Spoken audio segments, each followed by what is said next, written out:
오늘 함께 은혜를 나눌 말씀 보겠습니다. 사도행전 9장 23절로 31절까지입니다.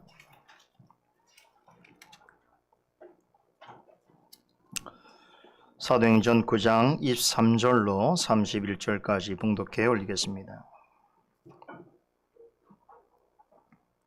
여러 날이 지나매 유대인들이 사울 죽이기를 공모하더니 그 계교가 사울에게 알려지니라. 저희가 그를 죽이려고 밤낮으로 성문까지 지키거늘 그의 제자들이 밤에 광주리에 사울을 담아 성에서 달아내리니라. 사울이 예루살렘에 가서 제자들을 사귀고자 하나 다 두려워하여 그의 제자됨을 믿지 아니하니 바나바가 데리고 사도들에게 가서 그가 길에서 어떻게 주를 본 것과 주께서 그에게 말씀하신 일과 다메섹에서 그가 어떻게 예수의 이름으로 담대히 말하던 것을 말하니라. 사울이 제자들과 함께 있어 예루살렘에 출입하며 또 주 예수의 이름으로 담대히 말하고 헬라파 유대인들과 함께 말하며 변론하니 그 사람들이 죽이려고 힘쓰거늘 형제들이 알고 가이사랴로 데리고 내려가서 다소로 보내니라. 그리하여 온 유대와 갈릴리와 사마리아 교회가 평안하여 든든히 서가고 주를 경외함과 성령의 위로로 진행하여 수가 더 많아지니라. 아멘.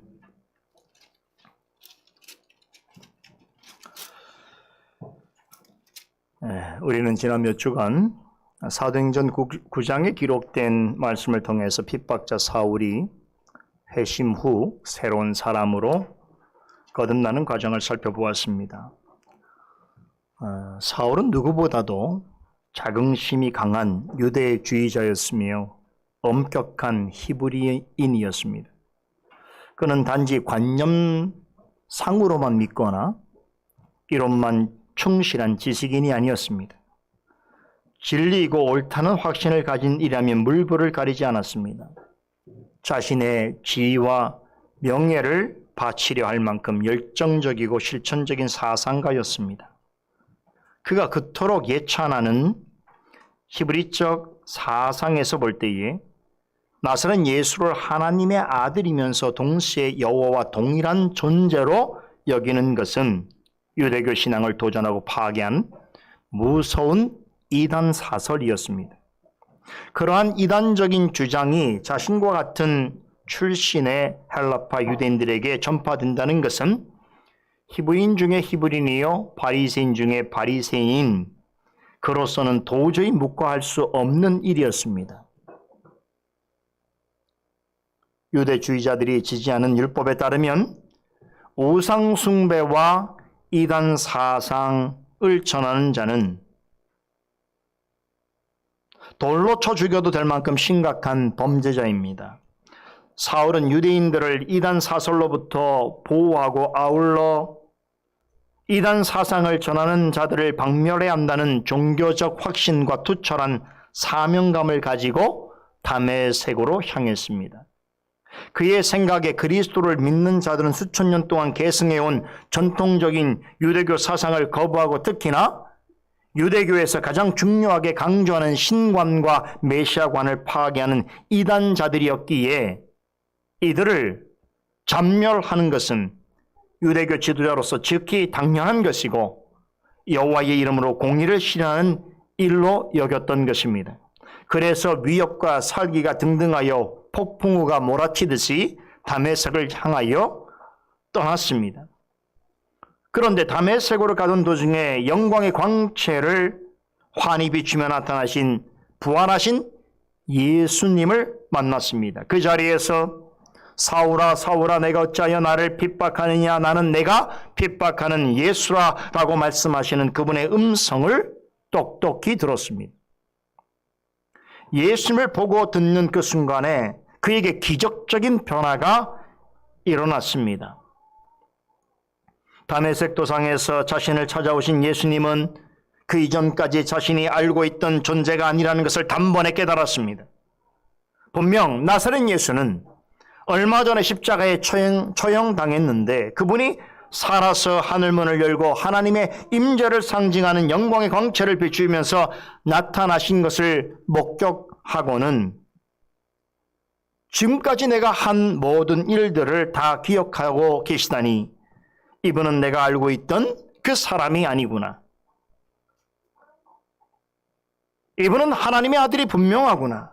또한 하나님이시구나라고 하는 깨달음을 얻게 된 사울은 주저없이 그분을 향해 유대인들이 여호와에게만 적용한 주님이라고 하는 칭호를 사용하면서 주님 내가 무엇을 하리까라고 여쭈었습니다.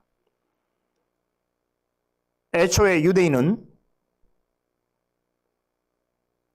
사람이 아무리 위대하더라도 사람은 사람이지 결단코 하나님이 될 수 없다라고 믿었습니다. 그들이 대망하는 메시아조차 하나님으로부터 특별한 은사와 능력을 받아서 이스라엘을 구원할 사람이라고 생각했습니다. 그래서 메시아를 과거에 활동한 모세와 엘리야나 이사야 같은 위대한 선지자가 환생한 인물이거나 그들과 거의 방불한 능력을 가진 새로운 인물일 것이라고 그들은 생각했습니다. 그들의 눈에 비친 나사렛 예수는 비범함이 많은 사람이긴 했으나 자신들이 결단코 원하는 메시아가 아니었으며 더더구나 하나님일 수는 없었습니다. 그런데 예수님은 공생애 중에 자신을 가리켜서 하나님의 아들이라고 소개하면서 나는 아버지와 일체니라고 전하셨습니다. 오직 구약의 여호와만 유일한 참신으로 알고 있던 유대인들로서는 도저히 받아들일 수 없는 주장이었습니다. 나는 하나님의 아들이며 나는 아버지와 동일하다는 가르침을 들을 때마다 유대인들은 참남하다라고 하는 말을 반복하면서 심히 분개했습니다. 그들로서는 이스라엘의 변방 출신인 나사렛 예수가 하나님의 아들이라고 주장하는 것도 기가 찬 일이지만 무엇보다도 사람이 하나님과 동등하다니 이것은 유대교 신앙의 정면으로 배치되는 이단 사설이었습니다. 이 때문에 유대 지도자들과 유대인들은 로마인들의 도움을 얻어서 예수님을 신성 모독죄로 고소하여 십자가에 처형하게 되었던 것입니다. 예수님의 주장을 그대로 증거한 스데반은 흥분한 유대인들에 의해서 설교를 마친 후 그 자리에서 돌에 맞아 죽었습니다. 그 역시 신성 모독자로 판정되어 즉결 처단당했습니다. 그때 사울은 처참하게 죽어가는 스데반의 모습을 끝까지 지켜보면서 그를 죽인 유대인들을 옹호했습니다. 그랬던 사울이 다메섹 도상에서 부활하신 예수님을 만난 후에 기적적으로 변했습니다. 이 세상 학문뿐 아니라 유대교 사상에 통달하였으며 종교적으로나 도덕적으로 자신의 신념과 주장이 선명하게 이미 형성된 학자요 사상가요 명석한 논리가인 사울 같은 사람이 이처럼 단시간 내에 전혀 다른 생각을 가진 사람으로 변한다는 것은 인류 역사를 통틀어 보더라도 좀처럼 보기 어려운 일입니다.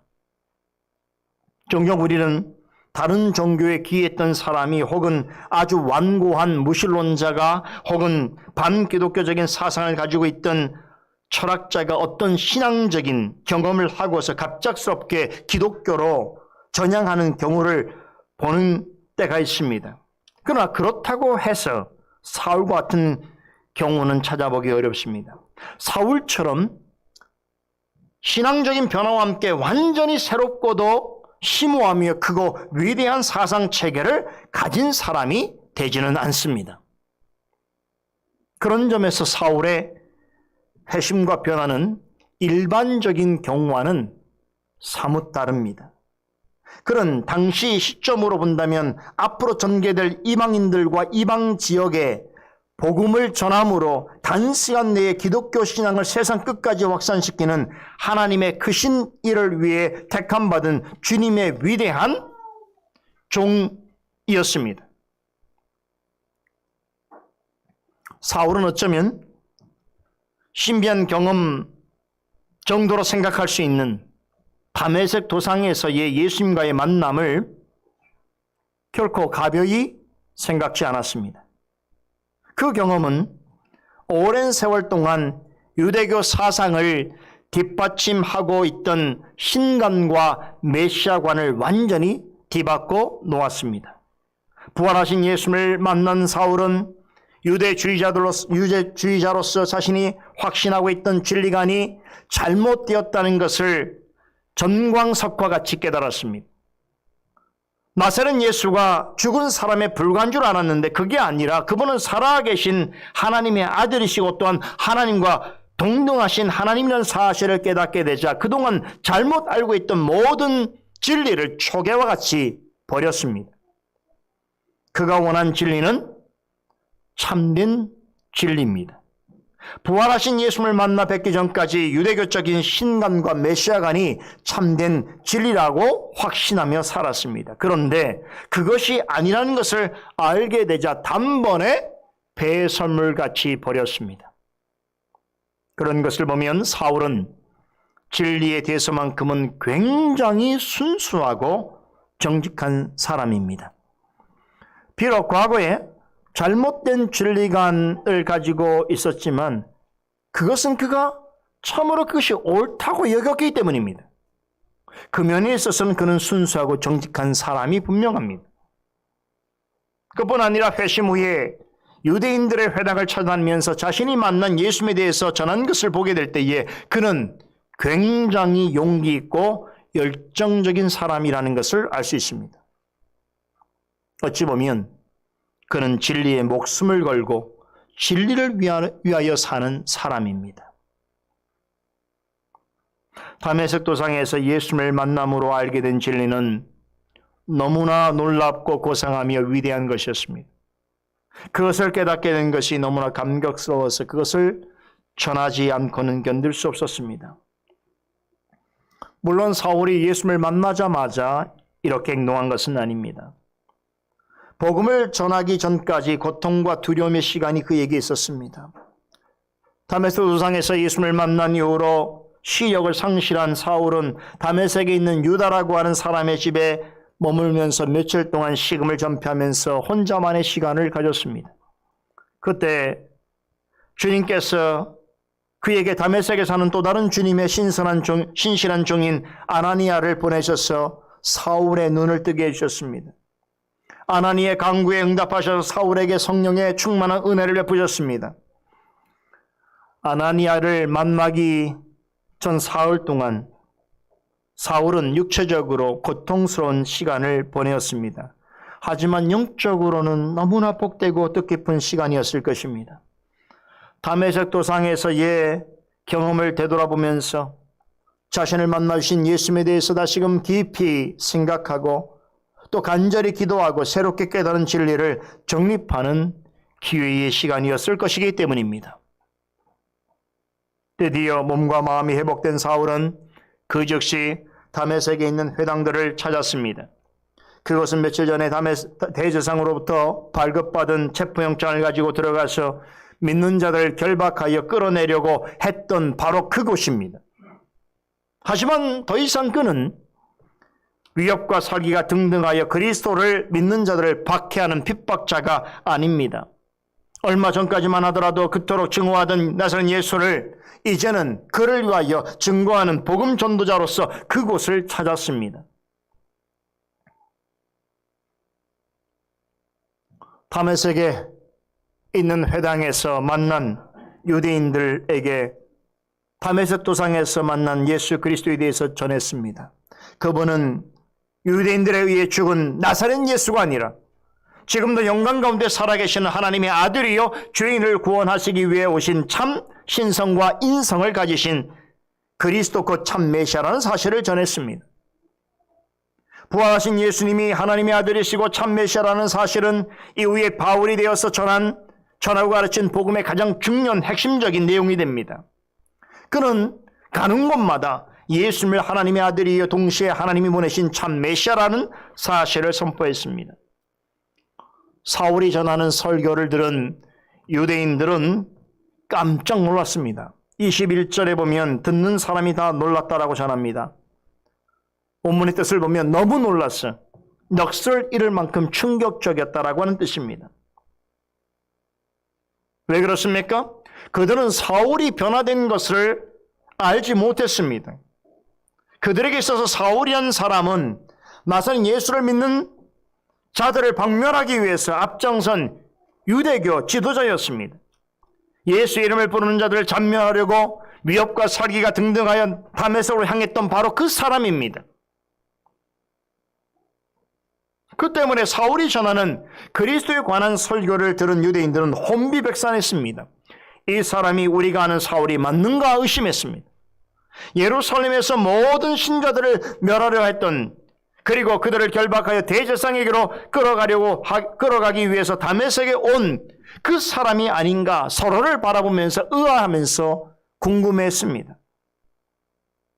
누가는 그들의 물음에 대해서 사울이 어떻게 답변했는지 자세히 말해주지 않습니다. 하지만 22절에 보면 그가 더 힘을 내어서 예수를 그리스도라 전파했다라고 하는 사실을 보게 될 때에 아마도 그와 동행했던 아나니아가 그의 설교에 충격을 받은 유대인들을 곁에서 안심시켜 주지는 준 것은 아닌가라고 하는 가능한 추측을 해보게 됩니다. 그럼에도 다메섹에 오는 동안 사울에게 어떤 일이 일어났는지 전혀 알 수 없었던 유대인들로서는 당황하지 않을 수 없었습니다. 22절 하반절에 다메섹에 사는 유대인들을 굴복시켰다라고 하는 말은 사울이 그곳에서 만난 유대인들을 무척 혼란하게 만들었다라고 하는 의미입니다. 소요 사태까지는 아니라도 사울의 변화를 도저히 받아들이기 어려웠던 유대인들이 참으로 많았다라고 하는 뜻입니다. 그리스도인으로 개종한 유대인들의 입장에서야 그보다 반가운 소식은 없었겠지만 다메섹 회당에는 여전히 정통주의 유대교 사상을 신봉하는 유대인들이 많았습니다. 그들의 입장에서는 사울의 변화된 모습은 마른 하늘의 날벼락이었던 것이고 믿는 도끼에 발등이 찍힌 꼴입니다. 누가는 그 후에 다메섹 회당에서 어떤 일이 발생했는지 언급하지 않습니다. 대신에 오늘 본문이 시작하는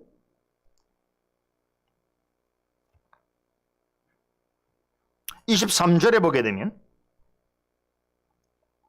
사울이 여러 날이 지나서 자신을 죽이려는 유대인들을 피해서 우여곡절 가운데 겨우겨우 그것을 빠져나온 이야기를 전해줍니다.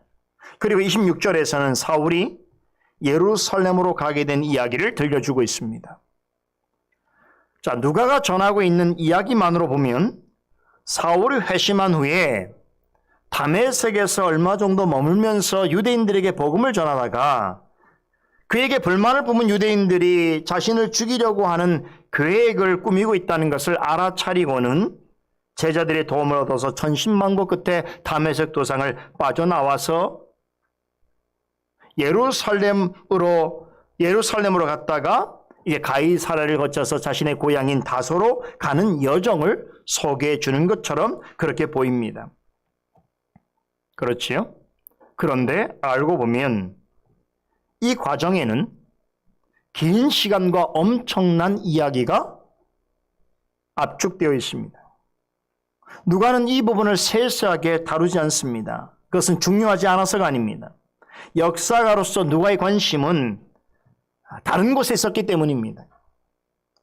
사도행전은 사울의 개인 전기를 기록한 책이 아닙니다. 사도행전에 누가가 일관되게 중요하게 여기는 주제는 오순절 성령 강림 이후에 초대교회가 어떻게 형성되어 가는가 하는 것입니다. 이 관점에서 초대교회 역사를 기록한 것이 사도행전입니다. 그러기에 사울에 관한 일들도 누가가 생각하기에는 그 역사와 관련해서 중요하다고 판단되는 내용만 간추려서 집중적으로 소개하는 방식을 취하고 있습니다. 이런 관점에서 누가는 사울이 다메섹에서 예루살렘을 거쳐 다소로 가는 여정을 소개하면서 시간이 얼마나 걸렸고 또 무슨 일이 있었는지 하는 내용은 가감하게 생략한 채 그런 과정을 통해서 교회 역사가 진전하고 있다는 것을 보여주고 있습니다. 이것이 누가의 관심입니다. 그 때문에 누가가 자세하게 언급하지 않는 이 부분을 일명 사울의 숨겨진 세월, hidden time 혹은 잃어버린 시간, missing time이라고 부르기도 합니다. 사도행전만으로 볼 때는 이 부분은 우리가 알 수가 없습니다. 얼마나 많은 시간이 걸렸고 이 사이에 어떤 일들이 일어났는지 알 수 없습니다. 누가는 굉장히 압축적으로 이 부분을 소개해 주고 있습니다. 그런데 너무나 다행스럽게도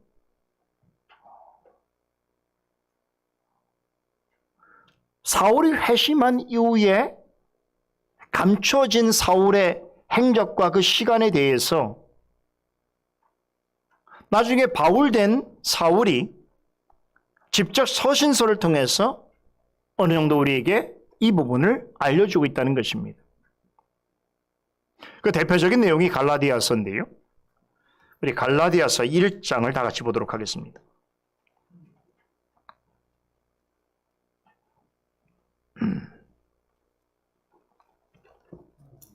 갈라디아서 1장 19절부터 11절부터 19절까지 우리 한 목소리로 읽어보도록 하겠습니다. 이 부분은 사울이 바울이 되어서 자신의 이미 외적 일이 된 자신의 회심에 관한 이야기를 지금 갈라디아서를 통해서 소개해 주고 있는데요. 우리 11절부터 19절까지 한번 읽어보도록 하겠습니다. 형제들아, 내가 너희에게 알게 하노니 내가 전한 복음이 사람의 뜻을 따라 된 것이 아니라 이는 내가 사람에게서 받은 것도 아니요 배운 것도 아니요 오직 예수 그리스도의 계시로 말미암은 것이라. 내가 이전에 유대교에 있을 때에 행한 일을 너희가 들었거니와 하나님의 교회를 심히 핍박하여 잔해하고 내가 내 동족 중 여러 영갑자보다 유대교를 지나치게 믿어 내 조상의 유전에 대하여 더욱 열심히 있었으나 그러나 내 어머니의 태로부터 나를 택정하시고 은혜로 나를 부르시니가 그 아들을 이방에 전하기 위하여 그를 내 속에 나타내시기를 기뻐하실 때에 내가 곧 혈육과 의논하지 아니하고 또 나보다 먼저 사도된 자들을 만나려고 예루살렘으로 가지 아니하고 오직 아라비아로 갔다가 다시 다메섹으로 돌아갔노라. 그 후 3년 만에 내가 게바를 신방하려고 예루살렘에 올라가서 저희와 함께 15일을 유할세에 주의 형제 야고보 외에 다른 사도들을 보지 못하였노라 라고 기록하고 있습니다. 여기서 바울은 사도행전 9장에 나오는 자신의 회심과 관련된 이야기를 전하면서 그 사건으로 자신에게 어떤 변화가 나타났는지를 이야기하고 있습니다. 그러면서 이후에 일어난 일을 시간 순서적으로 알려주고 있는데 갈라디아서는 바울이 가장 일찍 기록한 서신서예요. 그러니까 바울의 기록한 서신서 중에 가장 먼저 기록되어진 것인데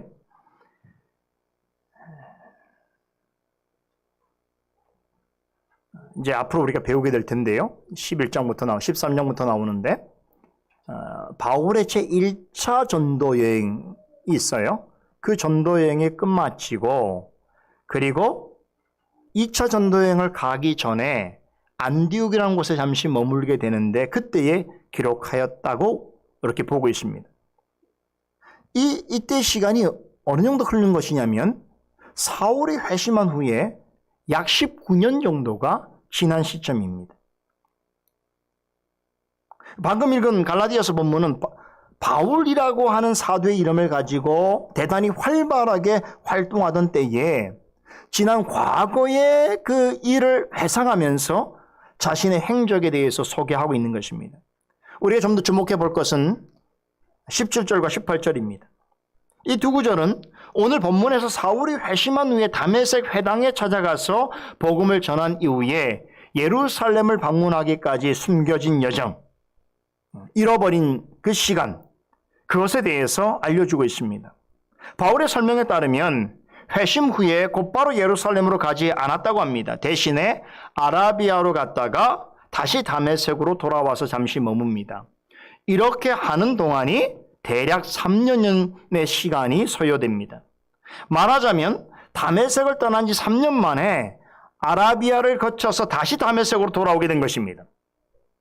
그리고 얼마 지나서 예루살렘으로 올라갔다가 거기서 또 박해를 받게 되어서 가이사를 거쳐서 고향 다소로 간 것입니다.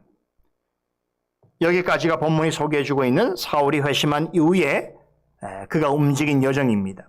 그런데 흥미로운 사실은 2장 1절을 보세요. 갈라디아서 2장 1절에 보면 바울이 14년 만에 바나바와 디도와 함께 예루살렘을 재방문하였다라고 고백합니다. 이 말은 사울이 회심한 후에 생애 두 번째로 예루살렘을 방문하게 된 것을 말하는데 그것이 회심 후 14년 만이었다는 것입니다. 그러니까 회심한 후에 다메섹에서 아라비아로 갔다가 다시 다메섹으로 돌아오기까지가 3년이 걸렸고 이후에 예루살렘을 거쳐서 고향 다소에서 가서 머물다가 그리고 예루살렘을 방문하기 전에 안디옥에서 1년 동안 목회 활동을 하게 되어지는데 이 기간을 빼면 고향 다소에서 보낸 기간은 몇 년이 되겠습니까? 아주 쉬운 수학이죠. 다시 말해서 전체 14년인데 회심한 후로부터 예루살렘을 두 번째 방문하기까지가 14년이 걸렸는데 거기에서 다메섹에서 아라비아로 갔다가 아라비아에서 다시 다메섹으로 돌아온 그 기간이 3년이 걸렸어요. 그리고 예루살렘 방문하기 바로 전에 1년 동안 안디옥에서 목회하느라고 1년을 빼게 되면 몇 년이 남습니까? 10년이 있죠. 이 10년이 어디서 지낸 것이겠습니까? 그의 고향 다소에서 보낸 것입니다.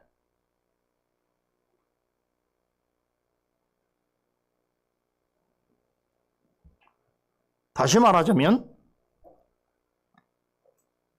예루살렘에 두 번째 방문하기 전에 다소에서 대략 10년을 보낸 것인데 예루살렘에 재방문하기 전에 안디옥에서 지낸 1년간의 목회 경험을 제외하면 무려 13년이라고 하는 세월 동안 두 번의 긴 침묵기를 보내게 된 셈이 되는 것입니다.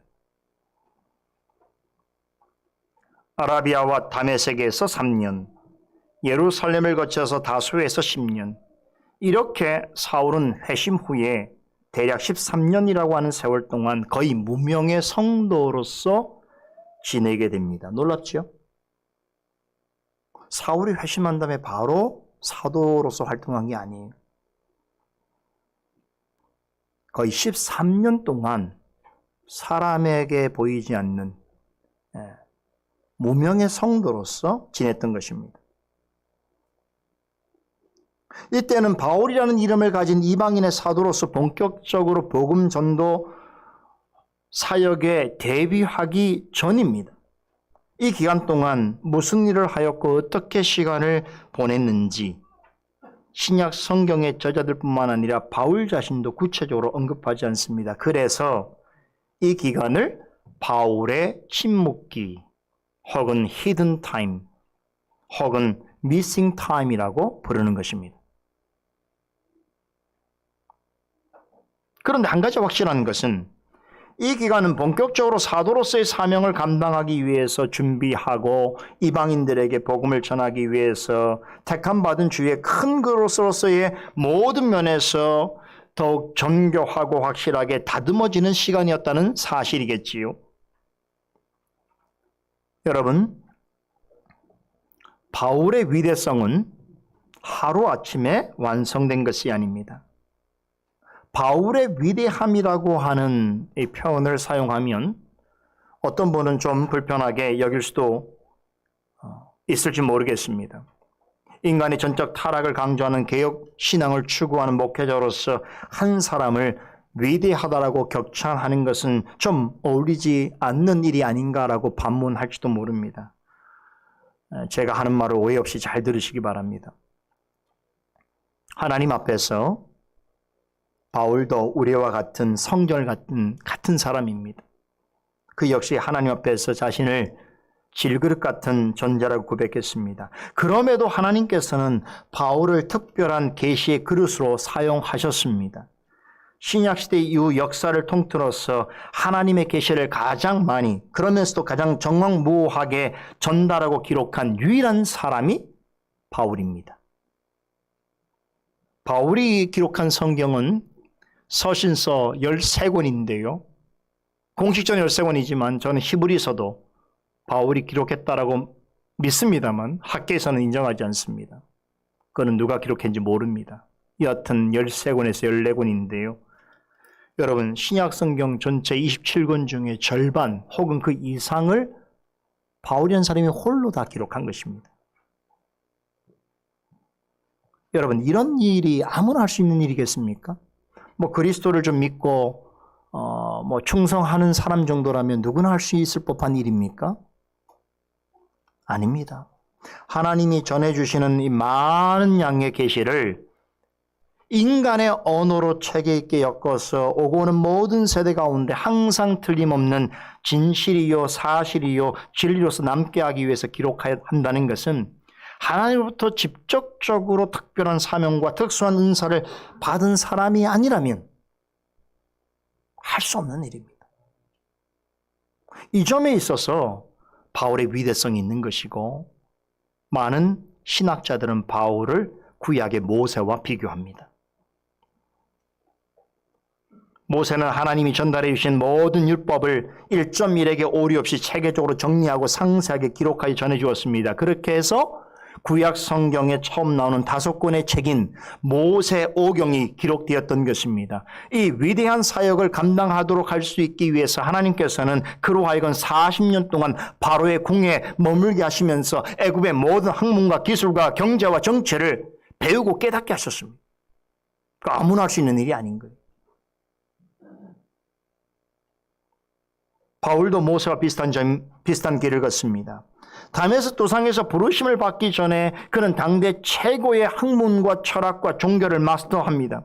뿐만 아니라 유대교 율법과 전통에 대해서 통달합니다. 그래서 제가 말씀드린 것처럼 바울은 그 시대나 오늘 시대에도 매우 예외적인 인물로서 기억될 수밖에 없는 것이 당대의 모든 역사의 최고의 사상인 헤브라이즘과 헬라니즘 양측의 사상을 거의 섭렵하고 통달한 유일한 사람이에요.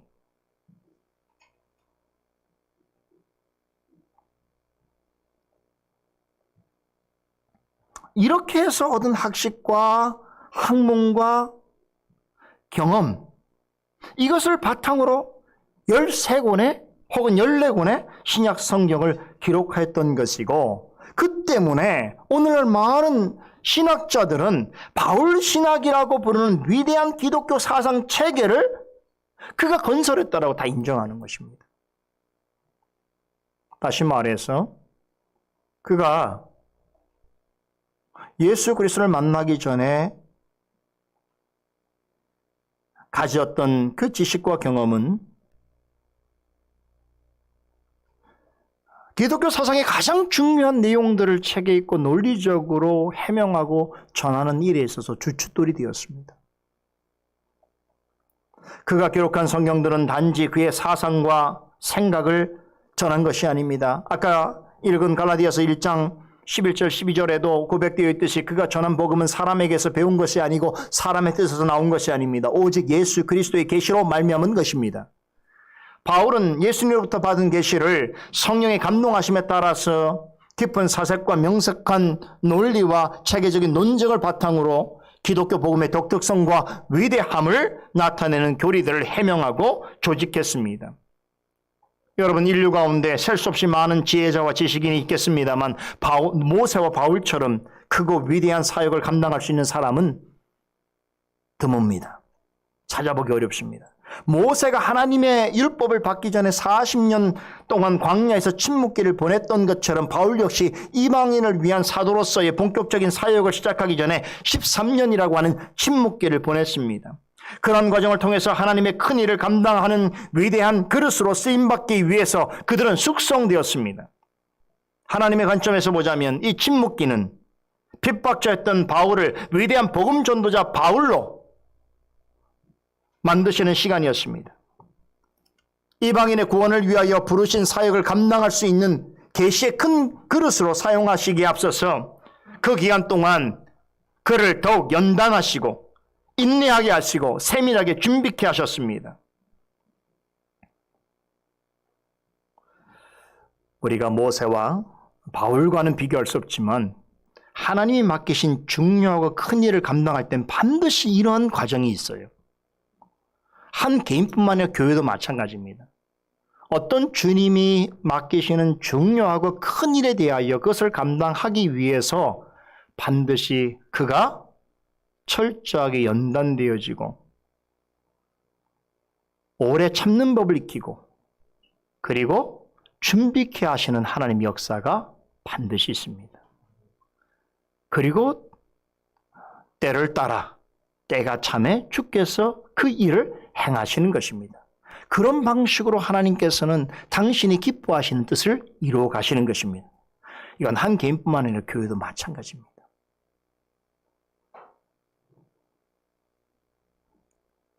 저는 개인적으로 이 말씀을 준비하면서 제 개인의 삶과 우리 교회를 생각하지 않을 수 없었던 것이죠.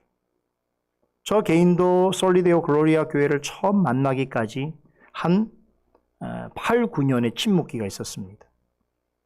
그리고 우리 솔리데오 글로리아 교회가 이제 다시금 새로운 자리로 옮기는데 한 8, 9년의 시간이 우리에게 침묵의 시간이 있었습니다.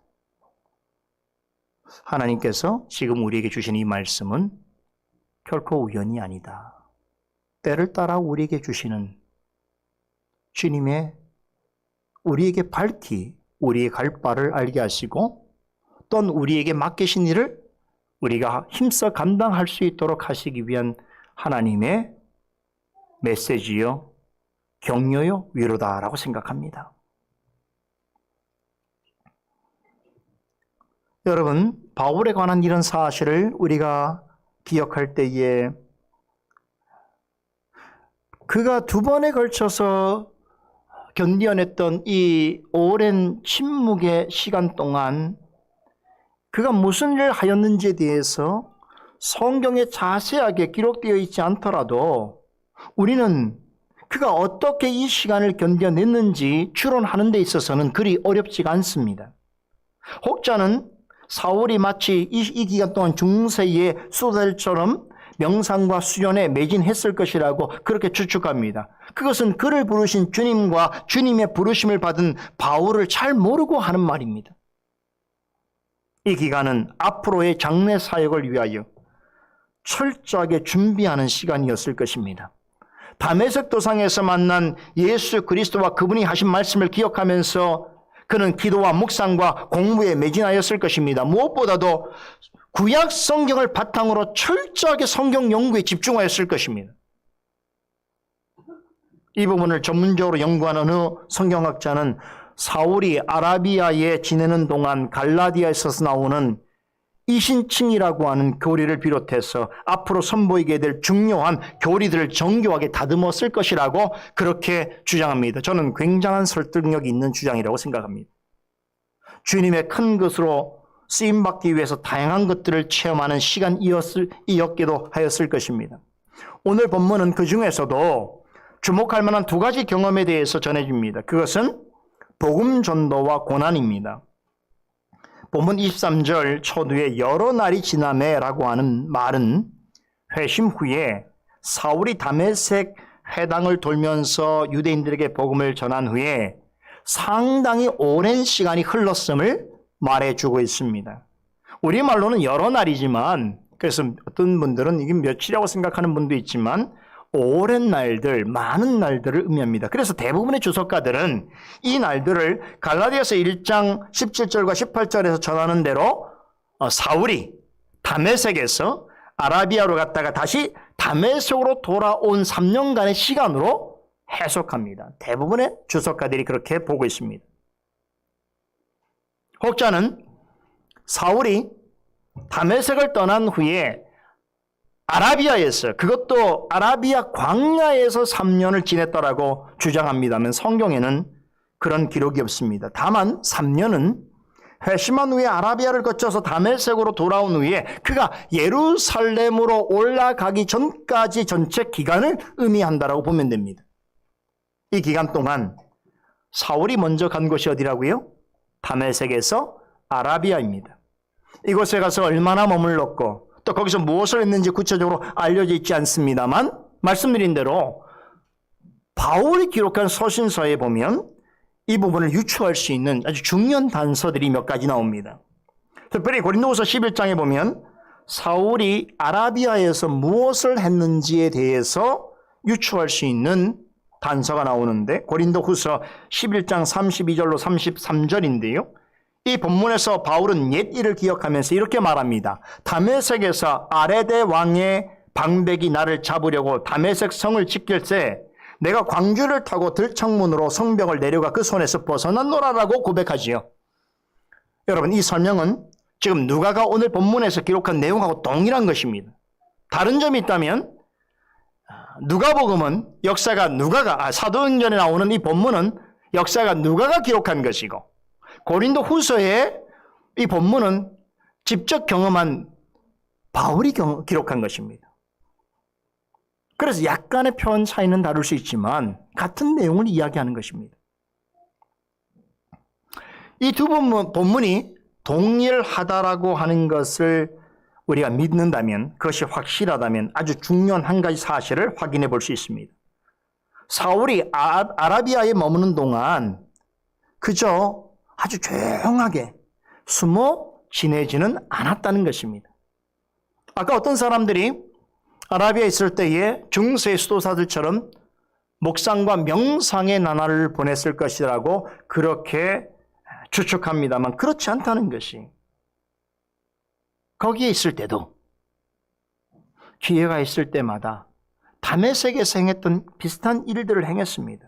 다시 말해서 기회가 주어질 때마다 그리스도의 복음을 전했습니다. 방금 전에 읽은 고린도후서 11장의 내용은 이 사실을 유추할 수 있는 중요한 근거를 제시하고 있습니다. 사울은 다메섹에 있을 때에 아레데 왕의 신하들이 자신을 잡으러 다메섹까지 온 바람에 어쩔 수 없이 다른 사람들의 도움을 얻어서 광주를 타고 성을 도망쳤다고 고백합니다. 여기서 말하고 있는 아레데 왕은 당시 아라비아 지역에 있는 나바티아라고 하는 왕국을 통치한 왕이었습니다. 정식 이름은 아레다 4세입니다. 이 사람은요, 뭘로 유명하냐면 여러분이 들으면 아하 할 거예요. 이 아레다 왕의 딸이 누구인가 하면 그 유명한 헤롯 안디바의 아내입니다. 첫 번째 아내죠. 그 헤롯 안디바가 자신의 이복 형제인 빌립의 아내를 유혹해서 헤로디아죠. 자신의 처로 삼게 되죠. 그 사실에 분개해서 이 아레다 왕의 딸이 그 결혼을 이혼을 하고 다시 고국으로 돌아가게 됩니다. 바로 그 딸의 아버지가 아레다 왕입니다.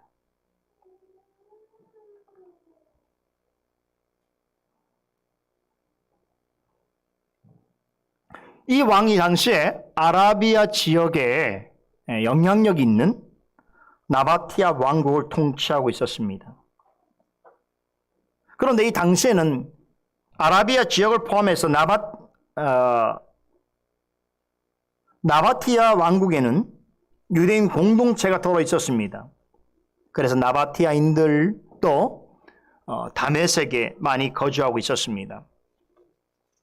이것은 이 왕국과 다메섹 성이 아주 각별한 관계에 있었다는 것을 말해줍니다. 자, 그러던 중에 사울이 다메섹으로 오게 되자 아레데 왕의 신하들이 사울을 잡으려고 이곳까지 쫓아오는 사태가 발생하게 된 것입니다. 지금 도대체 무슨 일 때문에 이 아레데 왕의 신하들이 사울을 잡으려고 다메섹까지 쫓아왔을까요? 그것은 우리가 충분히 추측이 가능한 것이죠.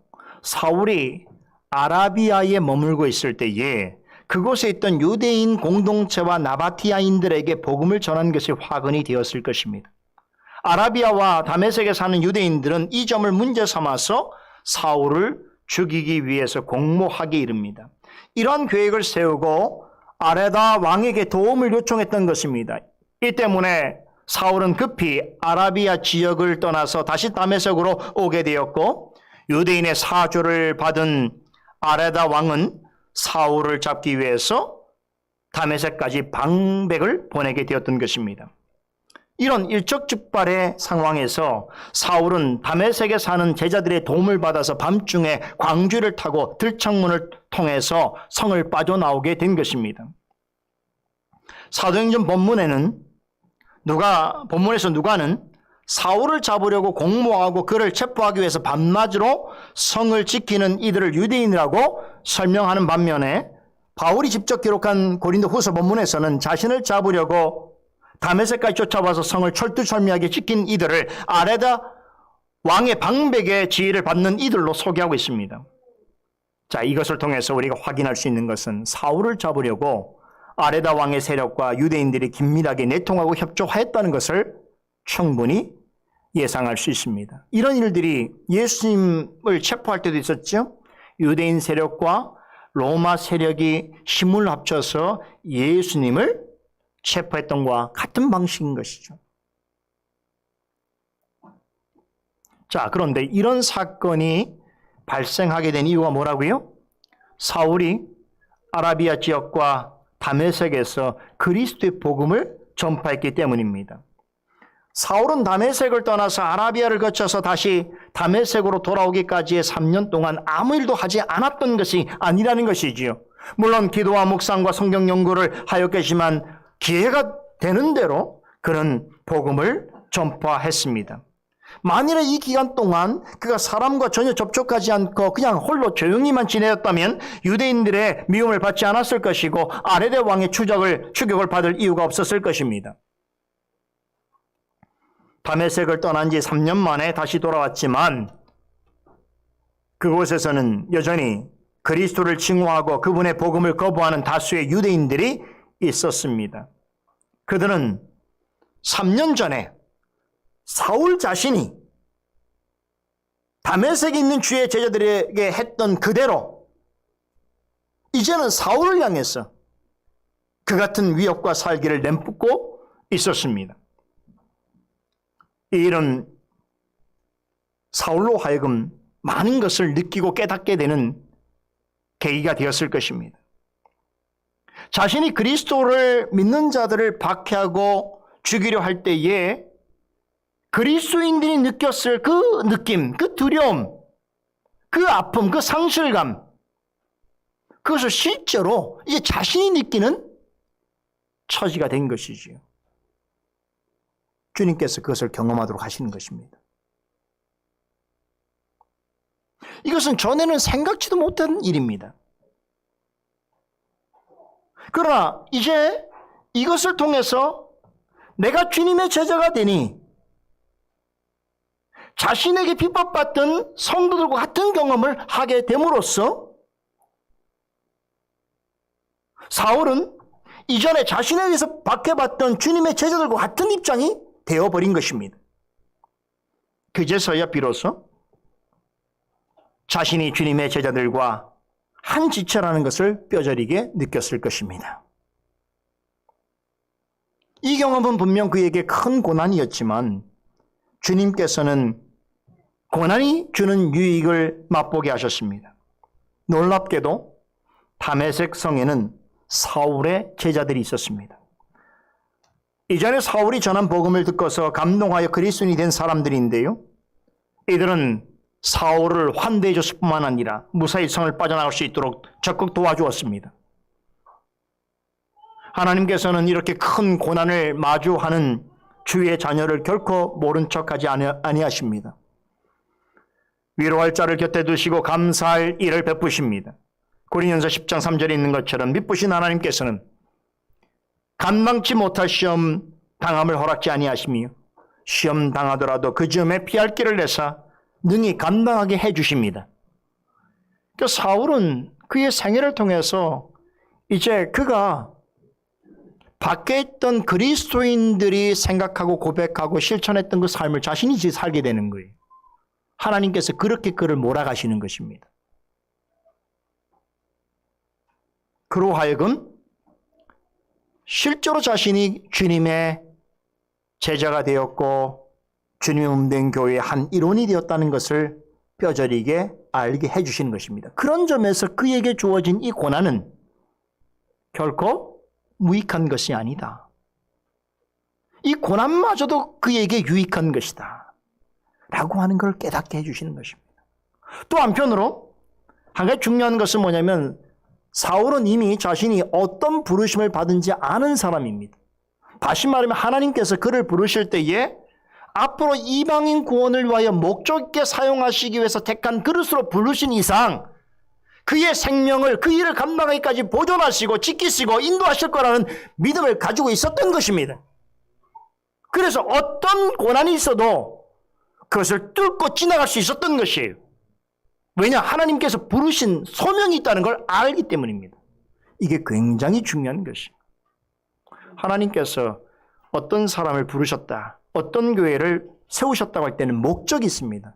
그 목적을 이루실 때까지는 어떤 고난이 오더라도 그 고난을 위하여 결코 실족하고 완전히 넘어지지 않도록 하실 뿐만 아니라 고난 당하더라도 시험 당할 즈음에 피할 길을 내사 하나님의 목적하심의 길을 걷도록 하시는 것입니다. 그게 하나님의 뜻입니다. 지금 그러한 삶을 살고 있습니다. 이렇게 사울은 다메섹에서 아라비아에서 다시 다메섹으로 돌아온 3년간의 여정을 마치고 이제 회심한 이후에 처음으로 예루살렘을 향해 나아갑니다. 갈라디아서 1장 18절에 따르면 이곳에서 15일간 머물렀다가 이제 고향 다소로 옮겨갔다고 합니다. 사울이 예루살렘에 가게 된 것은 거기 누가 있기 때문이에요. 거기 사도들이 있잖아요. 그리고 예루살렘은 모든 교회 모교예요. 거기에 주님의 제자들이 머물고 있거든요.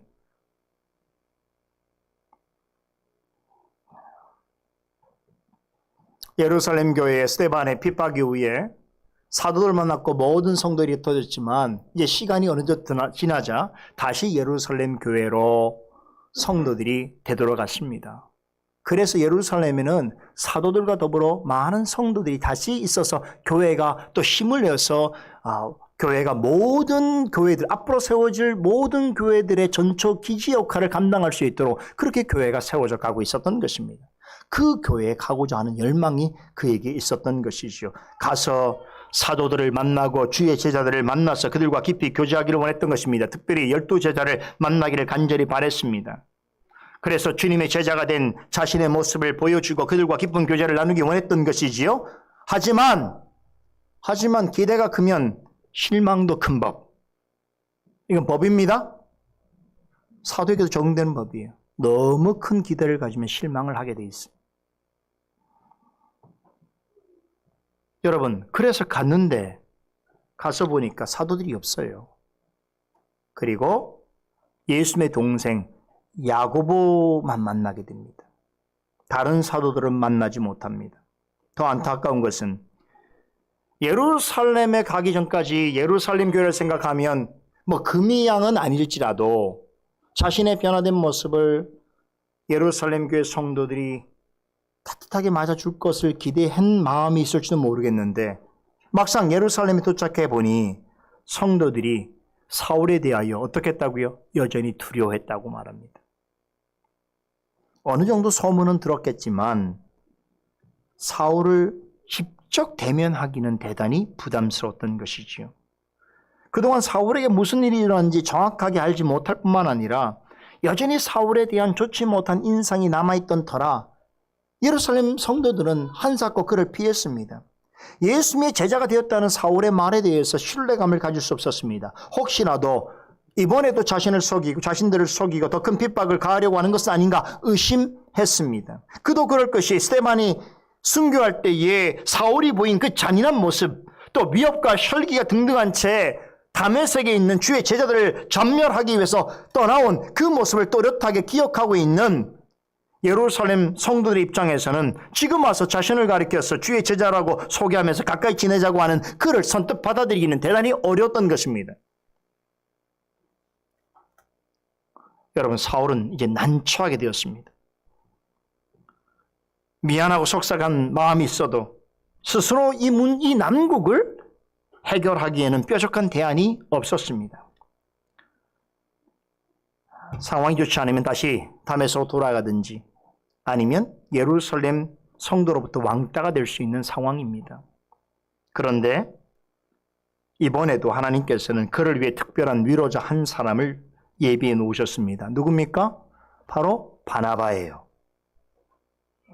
위로의 아들, 권면하는 자라고 하는 이름 뜻을 가진 바나바는 여러분 우리가 전에 봤죠? 한번 만났던 적이 있죠? 기억납니까? 사도행전 4장에서 사도들이 복음을 증거할 때에 성령의 말하게 하심을 따라서 복음을 증거할 때에 성도들이 어떻겠습니까? 자신들의 소유를 다 갖다 놓고 팔고 그러면서 교회에다가 드릴 때 이 바나바라는 사람이 나서서 어떻게 합니까? 자신이 가지고 있는 자신의 밭을 팔아서 사도들 앞에 두게 되죠. 딱 이 한 줄 기사로 그가 등장한 후에 더는 아무런 언급이 없다가 이제 본문에서 두 번째로 다시 등장합니다. 바나바는 이미 예루살렘에 있는 사도들과 성도들로부터 많은 신망과 존경을 받고 있었습니다. 그런 그가 나서서 사울을 도와주었습니다. 예루살렘 성도들에게 사울의 입장을 대변해주고 친절하게 소개해 주었습니다. 그리고 직접 사울을 데리고 사도들에게 갔습니다. 여기서 사도들은 12제자를 말하는 게 아닙니다. 다른 사도들, 다른 그런 역할을 하는 사람들에게, 교회 중요한 역할을 하는 사람들에게 찾아가서 그를 소개해 주었습니다. 여러분, 이런 바나바의 행동은 사울에게 어떻게 느껴졌을까요? 정말 엄청난 위로와 힘이 되었을 것입니다. 사막에서 오아시스를 만난 것이 바로 이런 것이겠죠. 바나바는 사울을 만나기 두려워하는 성도들에게 다가가서 그들을 이해해 주는 한편 사울의 변화된 모습을 설명해 주고 그리고 서로 친하게 지낼 수 있도록 소개하고 연결해 주었습니다. 주님의 몸된 교회 한 지체들로 마음을 한데 묶어주는 일에 열심을 내었습니다. 자, 그렇다면 한 가지 우리의 질문이 생기지요. 바나바는 사울이 변화된 것을 어떻게 알았을까요? 물론 개인적으로 사울하고 편지를 주고받을 수도 있었겠고 아니면 인편의 사람들 통해서 소식을 들을 수도 있었겠습니다만 우리가 알 수 있는 일은 아닙니다. 아마 그도 정확히는 몰랐을 것입니다. 그러나 사울이 증거하는 이야기, 사울이 전하는 이야기를 귀담아 들었을 때에 그가 하는 말이 참 진심이 담겨 있구나. 그 속에 진실이 있구나 라고 하는 것을 느꼈던 것입니다. 바나바는 사울을 변화시킨 주님의 역사를 전적으로 신뢰했습니다.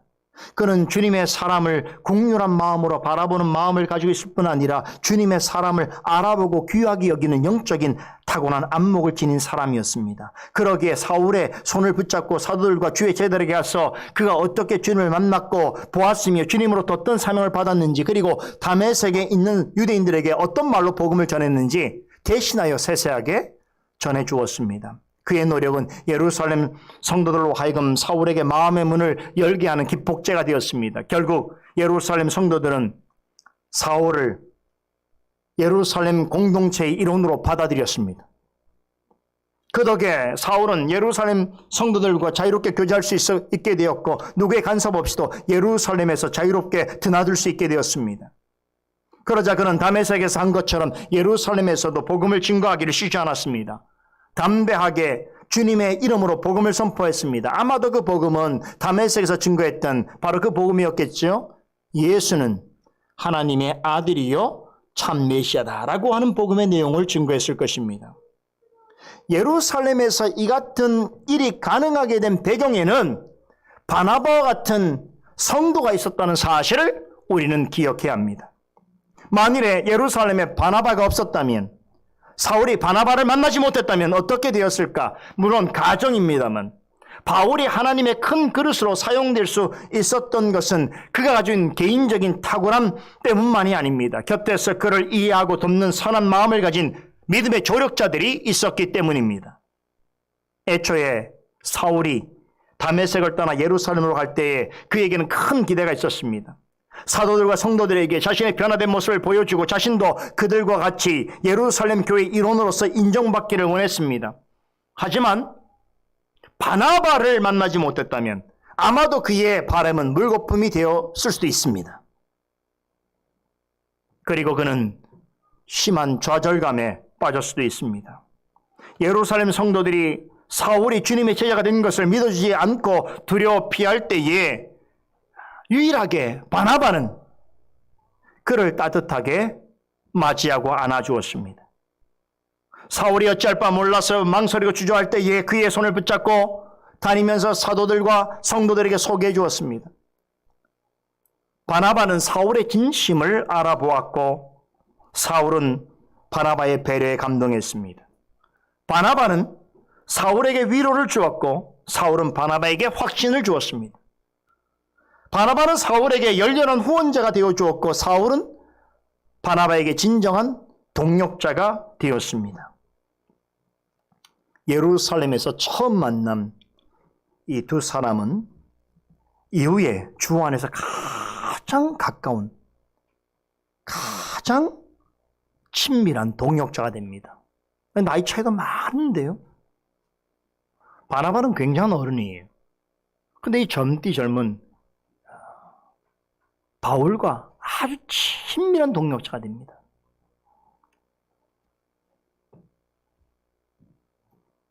그리고 이 두 사람은 주님께서 그에게 가신 위대하신 사역에 크게 쓰임을 받게 됩니다. 여러분, 그러고 보니까 우리가 지난주에 만났던 아나니아, 그렇죠? 그리고 오늘 우리가 만나고 있는 바나바, 이런 성도는요, 성경에 기록될 때나 지금이나 예나 지금이나 주님의 교회 안에 너무나 필요한 사람입니다. 성도의 마음을 읽을 줄 알고 진심으로 이해하고 배려하고 마음의 문을 열도록 귀를 기울일 줄 알고 좋은 말로 성도를 품고 선한 마음으로 소개해주고 주님의 사람을 소중히 여기고 주님의 일을 하는 사역자에게 헌신을 다할 줄 아는 이런 아나니아와 바나바 같은 성도들이 되기를 원합니다. 바나바를 생각할 때마다 제 머릿속에 항상 같이 떠오르는 단어가 있어요. 진정한 교회 어른이다. 정말 좋은 교회 어른이다. 바울 같은 소명을 가진 것은 아니지만 그런 탁월한 말씀 사역자가 아닙니다. 그러나 정말 좋은 교회 어른이다. 여러분, 우리가 바울이 되기는 어렵습니다. 바울은 특별한 사람이. 그러나 아나니아와 바나바 같은 성도는 될 수 있어요. 우리의 모델이 될 수 있어요. 만일에 아나니아와 바나바 같은 이런 성도가 우리 안에, 우리 가운데 여럿이 있다고 한다면 그런 교회는 무슨 일이 있어도 힘을 낼 수 있고 앞으로 힘있게 전진해 갈 수 있습니다. 앞으로 바울의 사역을 보면 알 수 있어요. 바울의 모든 사역은 바울의 혼자의 힘으로 이루어지는 게 아니라 반드시 그를 돕는 조력자들과 함께 그 일들을 이루어갑니다.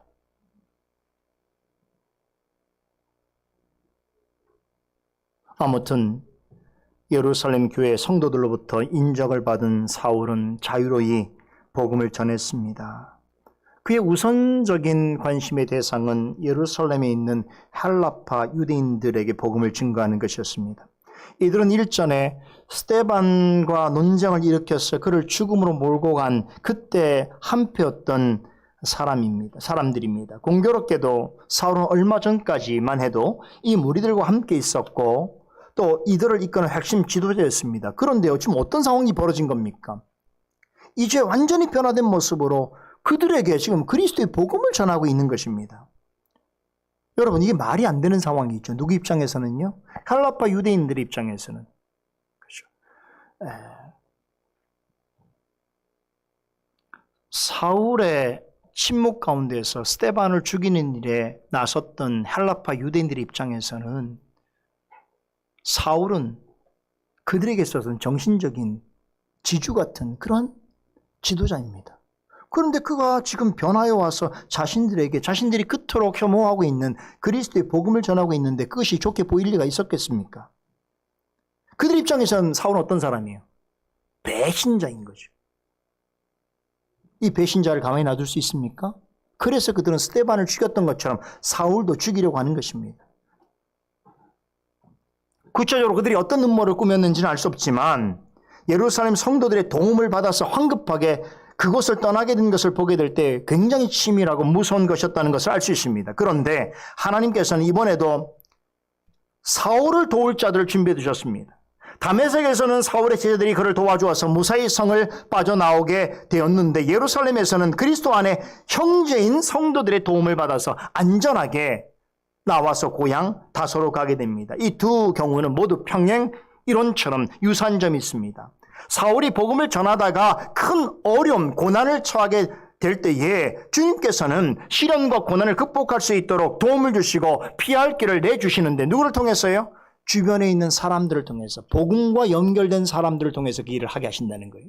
이 중대한 복음의 평행 이론입니다.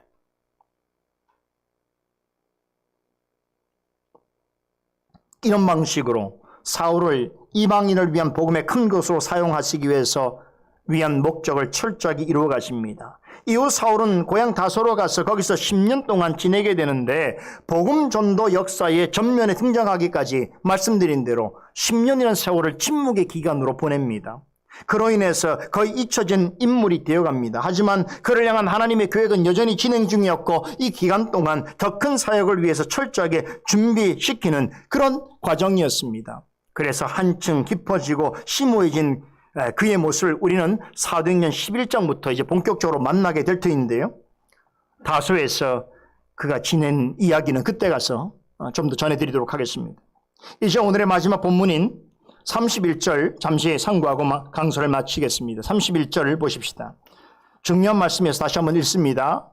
그리하여 온 유대와 갈릴리와 사마리아 교회가 평안하여 든든히 서가고 주를 경외함과 성령의 위로로 진행하여 수가 더 많아지니라.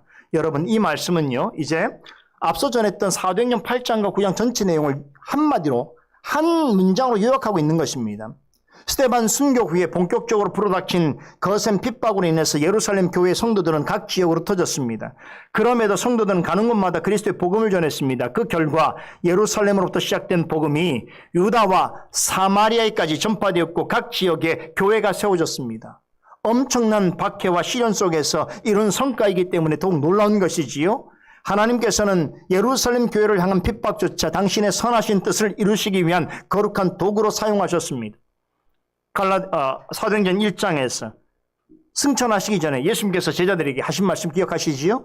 오직 성령이 너희에게 임하시면 너희가 권능을 받고 예루살렘과 온 유다와 사마리아 땅까지 이르러 내 증인이 되라고 하신 그 말씀대로 예루살렘과 온 유다와 사마리아와 그 사이에 있던 갈릴리까지 복음이 전파되었습니다. 그리고 각 지역에 교회가 형성되었습니다. 그런데 앞서 말씀드린 대로 교회를 향한 위협과 핍박은 여전히 계속되는 중에 있습니다. 그러나 누가가 이 지금 31절을 결론으로 제시하는 이유는 어디 있는가? 교회 역사가인 성령의 영감을 받은 역사가인 누가의 관점에서 볼 때는 지금 교회를 향한 위협과 핍박이 계속되어지지만 이 땅에 하나님 나라를 세우고 확장하는 일에 있어서 그런 것들은 결단코 조금의 장애물도 될 수 없다는 것을 강조하는 것입니다. 더구나 사울의 변화, 사울의 회심은 본격적으로 시행될 전개될 하나님 나라를 세우고 확장하는 일에 있어서 하나님 백성 편에서는 천군만마를 얻은 것과 같은 것입니다. 누가는 사울과 더불어서 이제 새로운 인물들이 역사 무대에 등장할 것을 내다보면서 앞으로 전개될 교회 역사를 다음과 같이 예고하면서 본문을 마무리하고 있습니다. 교회와 성도를 향한 조롱과 박해가 계속될지라도 주님께서 친히 세우시고 다스리시는 교회들은 당시 온 유대와 갈릴리와 사마리아에 세워진 교회들처럼 어떻게 될 거라고요? 갈수록 평안하고 든든히 서갈 것이며 주님을 두려워하는 마음과 성령의 위로하심으로 정진해 나가서 그 수가 갈수록 더 많아질 것이라고 말씀합니다. 마침내 주님이 승리하신 것처럼 주님의 교회들도 승리하게 될 것을 앞으로 세워질 주님의 교회에 대한 하나의 청사진으로서 제시하면서 본문을 마치고 있는 것입니다. 이런 교회는 교회의 머리이신 그리스도와 하나님의 영이신 성령께서 어떤 고난과 박해가 있을지라도 그것들을 통하여서 만들어 가시는 하나님의 아름다운 작품이라는 것이에요. 이런 교회는 큰 고난과 박해 가운데서도 하나님이 원하시는 교회를 세워가는 그 모습 자체가 하나님 보실 때는 아름다운 하나님의 작품인 것입니다. 우리 모두가 한 몸을 이루고 있는 솔리데오 글로리아 교회도 어떠한 고난과 박해가 온다 할지라도 그리스도와 성령께서 원하시는 아름다운 작품으로 완성되어져 가기를 간절히 소원하면서 강설을 마칩니다. 기도하십시다. 거룩하신 하나님, 은혜를 감사합니다. 매주일 사도행전 말씀을 통하여서 참으로 교회를 세우신 주님의 그 뜻을 분명하게 알게 하여 주시고 그 주님에 속한 교회들이 어떻게 형성되며 또 힘있게 전진해 가는지를 알려주시니 감사드리옵나이다. 이 역사를 통하여 우리가 속해 있는 이 교회도 주님의 손에 붙잡힌 바 된 주님의 몸된 교회인 줄 믿사오니 이 교회가 가는 모든 길을 주관하여 주시고 함께하여 주셔서 이와 같은 역사를 지금도 이루시는 그 하나님의 놀라우신 능력과 은혜를 풍성히 누리는 교회와 교회에 속해 있는 모든 성도들 되게 하여 주시옵소서. 솔리데오 글로리아 교회와 교회 가운데 속해 있는 모든 성도들을 지키시고 인도하여 주실 줄로 믿고 감사드리며 예수 그리스도 이름으로 기도드리옵나이다. 아멘.